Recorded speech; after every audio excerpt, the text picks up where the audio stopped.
Well, happy holidays, everyone. There's probably somebody on your shopping list who loves games, and I know that there's some of you out there who like video games. But the problem with video games as a gift, it's hard to wrap an app in a gift box. It's much more satisfying to pick out an actual board game, something with a few decks of cards, maybe some cutout cardboard pieces, maybe a duodecahedron or a decahedri or a duodecahydra, hydroponic dice, I don't know. Anyway, I found this great website. It's called Board Game Geek, and it has reviews and descriptions of historical games. I came across it by way of Twitter. Someone pointed to this game called the Campaign for North Africa, a World War II game with an estimated playing time of 1,000 hours. And it works best with 10 players, 5 per side. So this is a logistically oriented game because you need players to specialize in stuff like supply dumps, air-based deployments. Now, you've probably heard of Malcolm Gladwell's 10,000 hour rule. It takes 10,000 hours of deliberate practice to master skill. Well, 10 games of the North Africa game, and you'll be too old to join the army, where those skills might come in handy.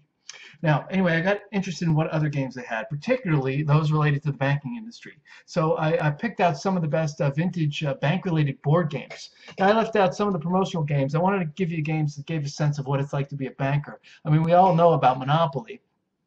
Where there's the bankers, the guy in the middle with the money, and you're going around as the real estate magnate. Well, there's a game called Thrift that came out 5 years later, which tries to teach you to be thrifty. You didn't really have much of a choice back then.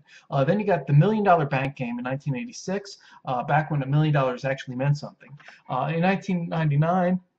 You had banking the game, right, which lets you allocate your capital across various investments, which was not too different than using the online brokerages at the time.